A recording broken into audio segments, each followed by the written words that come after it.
Assalamualaikum warahmatullahi wabarakatuh. Alhamdulillahirabbil alamin.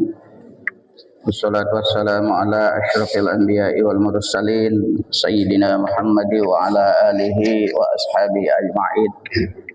Rabbi shrah li sadri wa yassir li amri wa hlul 'uqdatam min lisani yafqahu qawli. Subhanaka la ilma lana illa ma 'allamtana innaka antal alimul hakim. Yang saya hormati pengurus Masjid Nurul Islam beserta jamaah subuh rahimakumullah. Marilah kita bersyukur kehadirat Allah Subhanahu wa taala yang masih memberikan kesempatan kepada kita untuk dapat beribadah, baik ibadah mahdoh maupun ibadah ghairu mahdoh. Semoga Allah selalu memberikan kesehatan jasmani dan rohani kepada kita dan kepada keluarga kita semua. Amin ya rabbal alamin. Salawat serta salam semoga selalu tercurahkan kepada baginda Rasulullah sallallahu alaihi wasallam serta para keluarganya, para sahabatnya dan seluruh pengikutnya hingga akhir zaman. Jamaah sekalian, sebagaimana biasa di Ahad keempat saya masih diberikan waktu untuk dapat bersama jamaah sekalian dalam rangka kuliah subuh. Kuliah subuh pagi ini diberi judul, kami sudah diberikan silabus ya, pedoman. Judulnya LGBT dalam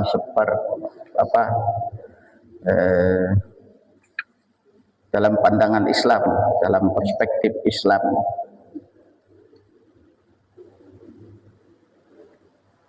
LGBT, huruf L, huruf G, huruf B, huruf T.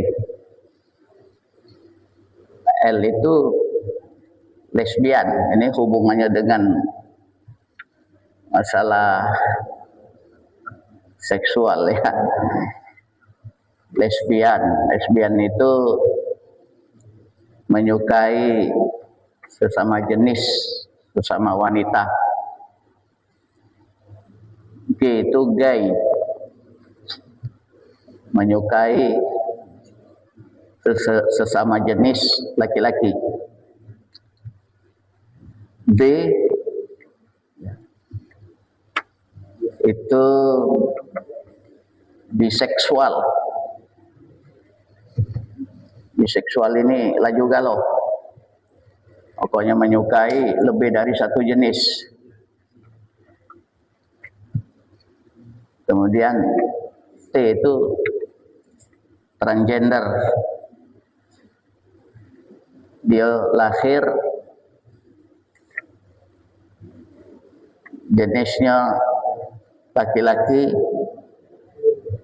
tapi berperilaku pecah betino, atau sebaliknya dia betino tapi berperilaku seperti lanang.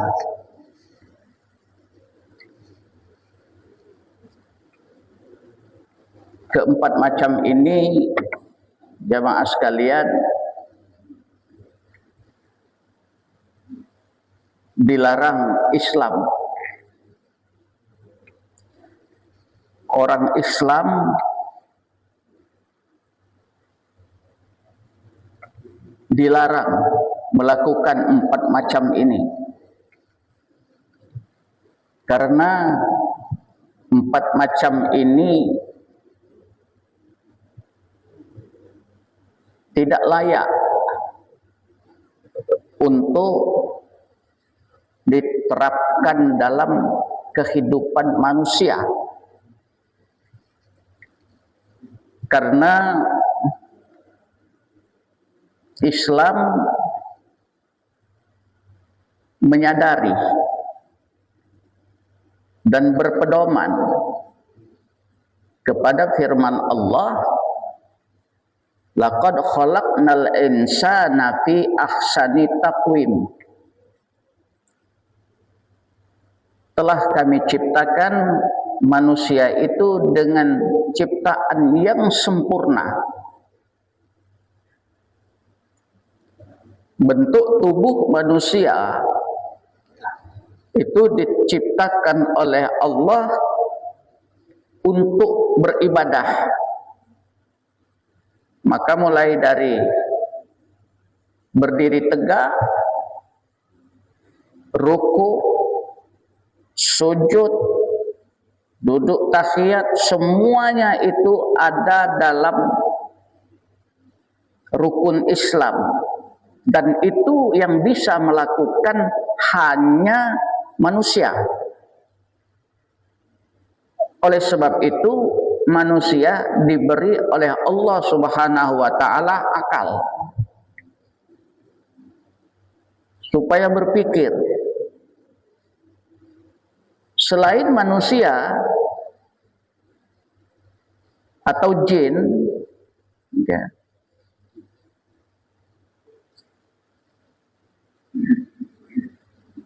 maksudnya adalah makhluk yang berupa hewan, ya,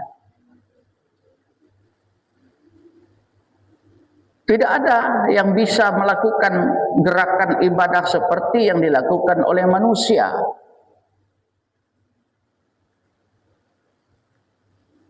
Akal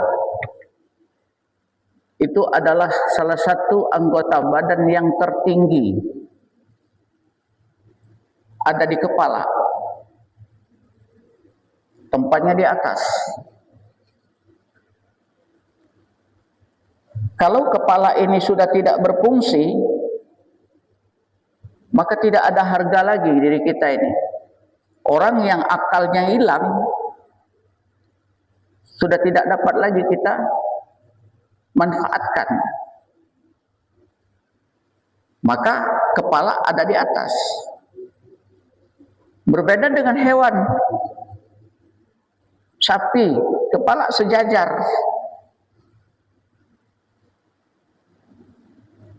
Sejajar dengan anggota badan tempat pembuangan sampah. Sejajar.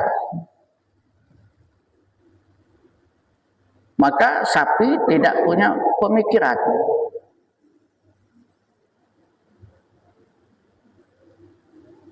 Ayam kalau disuruh rukuk, ya antara rukuk dengan tidak rukuk, ya begitulah jalan. Nah, kita adalah manusia. Kalau melakukan 4 hal ini, jamaah sekalian, menyimpang dari kodrat manusia yang sempurna itu. Sementara Al-Quran telah menyatakan dan Allah mengatur itu semua dengan aturan yang sesempurna-sempurnanya. Laki-laki itu ada pasangannya, yaitu wanita. Wanita ada pasangannya, yaitu laki-laki. Kenapa laki-laki harus mencintai laki-laki?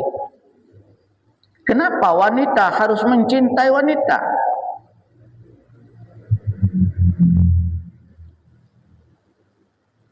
Di luar kodrat, menyimpang.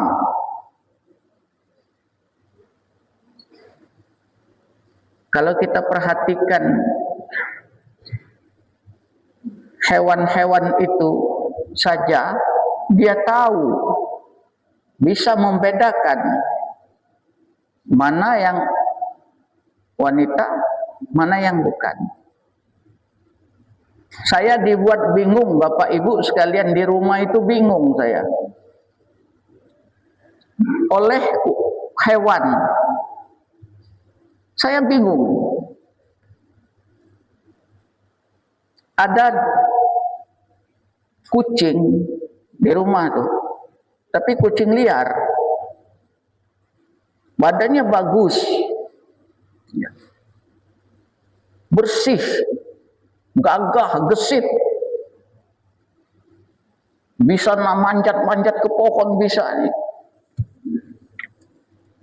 Suka saya melihat kucing itu karena bersih.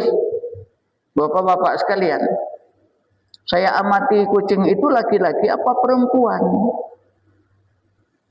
Ya maaf bapak-bapak itu kalau kucing itu kita membedakan laki-laki dengan perempuan itu dari belakang. Kalau dari depan sama kucing betina, kucing lanang berkumis juga. Aman kita manusia kapan berkumis? Lanang tulah. Maka aku tak kucukur kumis ini karena jenggot tak katik. Jadi biar orang tahu bahwa aku ni lanang. Tak katik lain, bukan mantasyabbaha biqaumin, bukan. Sudah itu kubiarkan kumis ini, ya badanlah kecil pendek ini agak serem dikit kalau ada kumis ya. Tak katik kumis, kecil pendek. Mana nak takut budak kecil lagi gejek gitu. Kembali kepada kucing tadi, bapak-bapak sekalian.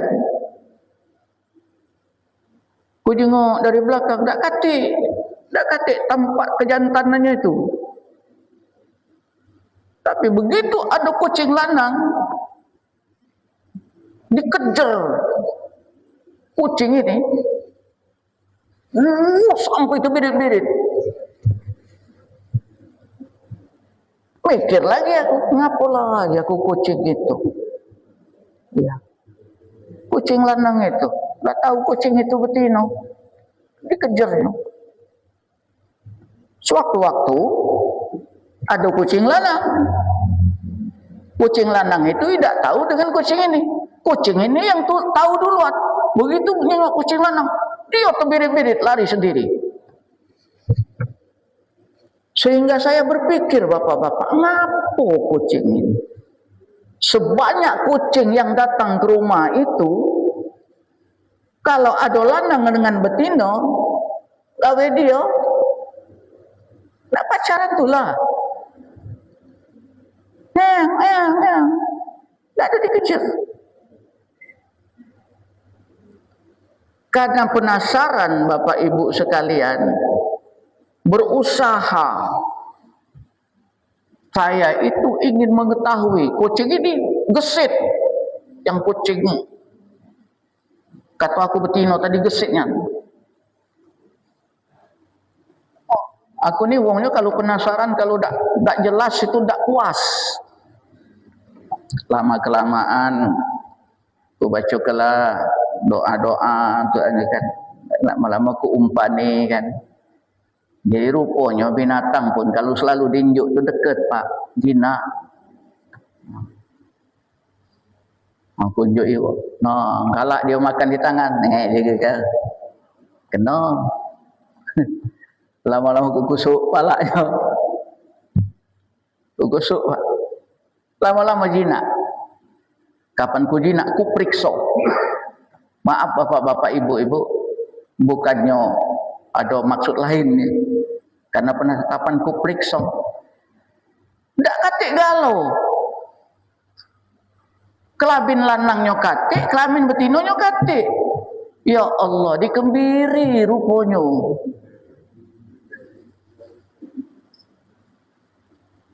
Aku baru sadar, pinterlah binatang dengan aku. Binatang tak perlu tak meriksa-meriksa, tahu dia itu ladang. Rupanya kucing ini oleh yang punyanya dikebiri. Nah jadi jamaah sekalian, kalau binatang saja tidak suka dengan sejenis, masa kita yang punya pemikiran harus mencintai satu jenis? Apakah itu jenis laki-laki ataukah jenis perempuan?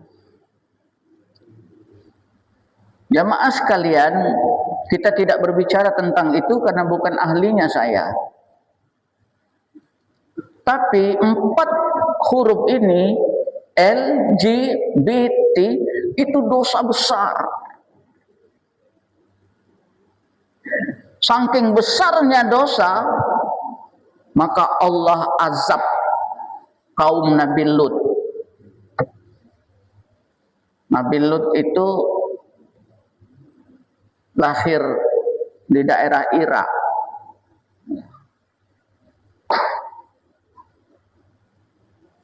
Ikut mamangnya ke Palestina.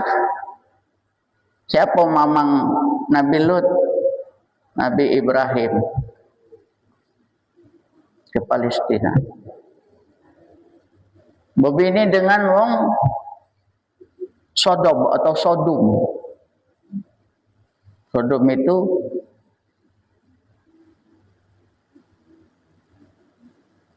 suatu daerah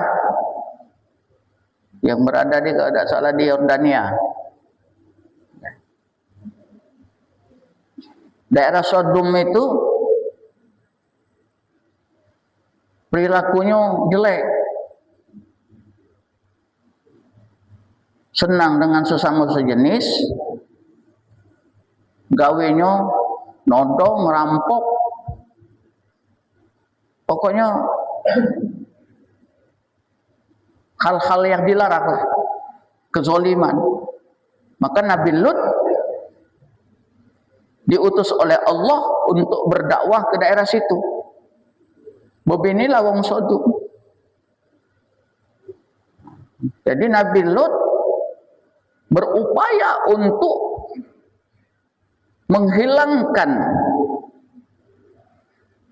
yang namanya gai tadi, tapi tidak mempan. Yang aneh, jamaah sekalian, bininya Nabi Lut ini justru tidak mendukung dakwahnya Nabi Lut, malah berpihak kepada kaum Sodom tadi. Ya. Nah, kesalahan istri Nabi Lut yang terbesar adalah seluruh bini Nabi itu bagus-bagus, cuman dua bini Nabi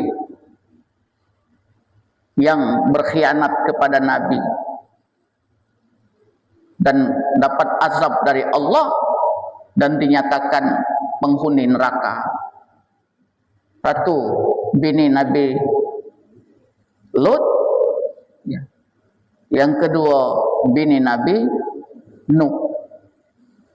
Tidak mendukung dakwah Nabi, tidak mendukung dakwah suaminya. Kesalahan besar Wailah ini, nama Nabi, bini Nabi Lut ini, ketika malaikat datang ke Nabi Lut menyerupai laki-laki yang tampan, sanjo ke rumah Nabi Lut untuk menyampaikan perintah Allah. Bini Nabi Lut ini ya jelas tahu, langsung keluar ngabar ke wong sekitar, ada loka. Nah, bagus, barang bagus. Dia tidak tahu kalau itu tuh bukan basing barang bagus. Ma itu bini Nabi Lut ini memberikan bahwa berkerumun, jamaah sekalian, berkerumun nak berbagi barang bagus tadi. Nabi Lut gelisah. Masya Allah, kata Nabi Lut, ini aku ini gak dibocorkan rahasia ini. Kata malaikat, tenang baik, tidak usah takut. Tidak usah takut dengan wong sedusun nangat itu. Malaikat tuh kalau dia menampakkan wujud aslinya, takut gitu. Ya bayangkan baik kalau malaikat Israel pencabut nyawa itu, banyu seluruh lautan ini ditumpahkan di kepalanya, tidak netes, bayangkan. Nah ini karena dia itu untuk supaya jangan nyato bahwa ini adalah makhluk yang luar biasa, dia menyerupa manusia. Malaikat itu bisa nyerupa apa guys? Kata malaikat, tidak usah khawatir Lut, Biarkan mereka. Kami cuma ingin menyampaikan mulai hari ini, malam ini, nanti di akhir malam, tinggalkan daerah ini. Tinggalkan daerah ini. Dan jangan engkau toleh ke belakang. Kecuali istrimu. Kata malaikat. Stop berdakwah. Tinggalkan negeri Sodom ini. Dia sudah. Sudah. Kalau mak itu pergi, Nabi Lut. Istrinya tidak diajak. Tinggal. Terus malaikat dengan sendirinya hilang. Nabi Lut pergi meninggalkannya. Dan negeri Sodom diazab oleh Allah dengan azab yang luar biasa. Hujan batu, hujan api, sampai negeri Sodom itu meleleh dan terbalik. Dibalikkan oleh Allah Subhanahu wa ta'ala. Konon ini, wallahu alam, para peneliti pernah meneliti daerah itu, memang terbukti ada bekas lelehan azab itu. Ya, kalau ilmuwan itu mereka meneliti ilmu-ilmu seperti itu. Nah, jadi jamaah sekalian, artinya apa? Penyimpangan seksual itu ditinjau dari segi beberapa sudut, dari beberapa aspek, semuanya tidak layak untuk dipakai oleh yang namanya manusia.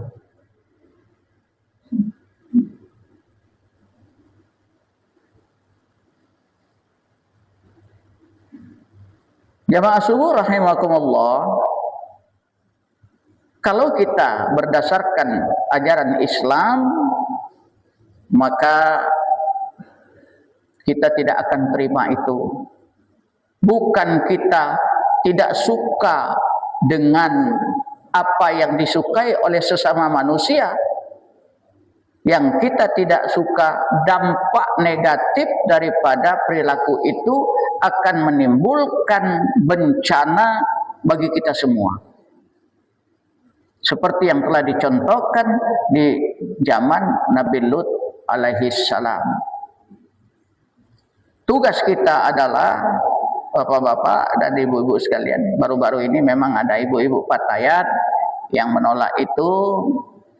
Mereka berdemo, jangan sampai LGBT ini diberikan peluang untuk berkembang, khususnya di kota Palembang. Ya. Tapi ibu-ibu dan bapak-bapak sekalian, mereka itu adalah teman kita, sahabat kita, yang perlu kita berikan penerangan, kita berikan nasihat, kita berikan masukan dengan kalimat-kalimat yang bisa dipahami oleh mereka. Dan itu muncul dengan beberapa faktor. Ibu-ibu dan bapak-bapak sekalian, di akhir zaman perjuangan kita untuk mendidik anak cucu kita ke ajaran agama Islam berat perjuangannya. Oleh sebab itu, maka hindari itu semua yang bisa menyebabkan penyimpangan seksual. Banyak faktor-faktor, jadi antaranya kita harus menjaga lingkungan keluarga kita. Jangan sampai anak-anak kita menyaksikan tontonan-tontonan yang arahnya mengarah ke situ, sehingga mempengaruhi karakter pola pikir anak kita. Termasuk transgender. Itu karena bergaul Anak laki-laki dari kecil dia bergaul dengan wanita, maka dia akan berperilaku seperti wanita. Atau sebaliknya, kita punya anak perempuan, temannya laki-laki semua, maka dia akan tumbuh berkembang menjadi anak wanita yang berperilaku seperti laki-laki. Maka kita harus pisahkan mana yang perempuan, mana yang laki-laki. Saya selalu mengamati, termasuk ponaan-ponaan. Ya. Kalau anak yang laki-laki itu biasanya mobil, pistol. Yang perempuan itu beliannya ulek-ulek, panci, piring, ya, ada iwa-iwaan, ada pisau, masak-masakan. Nah, kalau yang perempuan itu bergaul dengan anak laki-laki, dia melok main pistol. Melok pula dia berperilaku seperti kaum laki-laki. Jadi jamaah sekalian, tantangan akhir zaman itu sangatlah berat, dan penyimpangan seksual ini sudah ada di zaman Nabi Lut. Dan itu tidak layak untuk dikembangkan di negara kita yang beragama Islam. Karena dampak negatif yang ditimbulkan oleh penyimpangan seksual itu sangatlah banyak dan berpengaruh besar, terutama dalam kejiwaan. Banyak yang bunuh diri dari kaum LGBT. Banyak yang terkena penyakit virus yang susah untuk disembuhkan muncul dari LGBT. Dan orang-orang yang melakukan seksual yang terlalu bebas. Barangkali jamaah sekalian, pagi ini saya coba untuk tidak berlama-lama. Intinya adalah marilah kita sama-sama menjaga diri kita, keluarga kita, dan lingkungan kita. Karena apabila Allah memberikan azab kepada suatu daerah, maka azab itu tidak ditujukan kepada orang yang bersalah saja, tapi semuanya akan terkena. Ya. Karena kita juga ikut bersalah dengan diamnya kita. Maka kalaupun kita punya power, kita rubah dengan tangan kita. Jamaah sekalian, kita ini hanya diperintahkan oleh Allah untuk beribadah dan saling ingat mengingatkan sesuai dengan power kita masing-masing. Maka dalam hadis dinyatakan, idza ra'aitum munkaran falyughayyir biyadihi. Falyughayyir biyadihi. Untuk merubah dengan tangan. Fa illam tastati fa bilisani, tegur dia. Fa illam tastati fa biqalbihi, doakan dia. Ala wahya ad'aful iman. Itulah orang-orang yang lemahnya iman. Maka doa kita di akhir zaman adalah Allahumma arinal haqqa haqqa. Ya Allah, tunjukkan kepada kami bahwa yang benar itu adalah benar. Warzuqna tiba'ah, berikan kami kemampuan untuk mengikuti kebenaran itu. Jadi ada dua, minta tunjukkan yang benar itu memang benar, dan minta berikan kami kemampuan. Nah, itulah kita. Kita ini punya kemampuan masing-masing, bapak-bapak sekalian dan ibu-ibu. Kemampuan kita, power. Kita punya kekuasaan. Maka dengan kekuasaan itu, kita beribadah dengan kekuasaan kita, dengan jabatan kita. Kita rubah undang-undang. Kita terapkan hukum seadil-adilnya. Ada juga yang diberikan power kekuatan. Kita punya fisik yang lebih dari yang lain. Pegang, jangan kamu lakukan itu. Kemudian kita punya power kemampuan berdialog, nasihati dengan kalimat-kalimat yang menyejukkan, yang bisa menggugah. Kadang-kadang jamaah sekalian, kalau kita berhadapan dengan si B, anak lemah ini, termasuk penceramah, anak lemah menceramah itu, Tapi kalau kita dengarkan penceramah itu cak lemah, dan artinya dia diberikan kemampuan untuk memberikan nasihat yang lebih menarik dan meyakinkan para pendengarnya. Kemudian kita diberikan kemampuan untuk berdoa. Ada orang yang doanya selalu dikabulkan. Dia tidak punya power sebagai pemimpin, jabatan, kekuasaan, tidak punya kekuatan fisik, tapi doanya sangat mujarab. Itu dia berdoa dikabulkan. Maka kita gunakan keahlian kita, kemampuan kita berdoa itu untuk mendoakan diri kita, keluarga kita, dan seluruh bangsa di tanah air ini.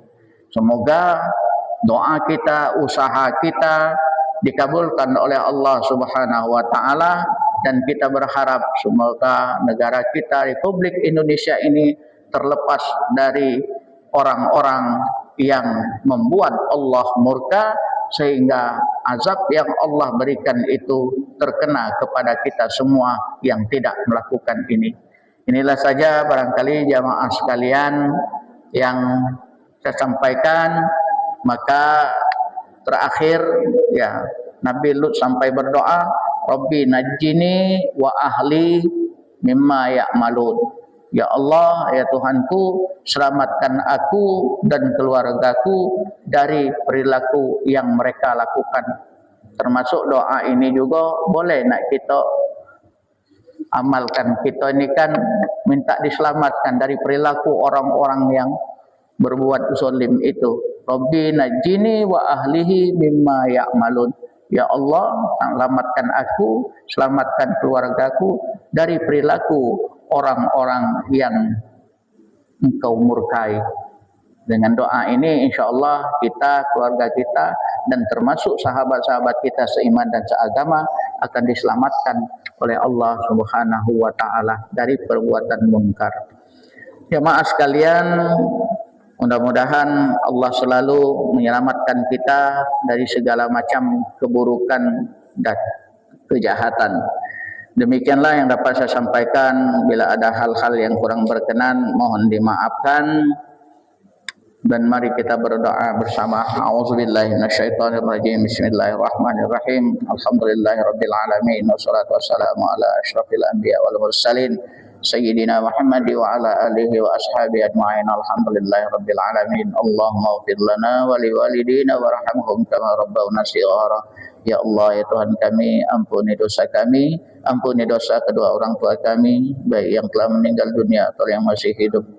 Sayangi mereka ya Allah, sebagaimana mereka telah menyayangi kami di waktu kami masih kecil. Allahumma ja'al jam'ana hadza jam'an marhuma wa tafarraqana min ba'dihi tafarraqan ma'suma. Ya Allah, jadikan pertemuan kami ini pertemuan yang mendapat rahmat-Mu. Jadikan pula perpisahan kami nanti Allah perpisahan yang Engkau jaga kami dari perbuatan dosa dan maksiat. Allahumma inna nas'aluka ilman nafi'an wa rizqan wasi'an wa shifaan min kulli da'in. Ya Allah, berikan kami ilmu yang bermanfaat, rezeki yang berlimpah, dan kesembuhan dari segala macam penyakit.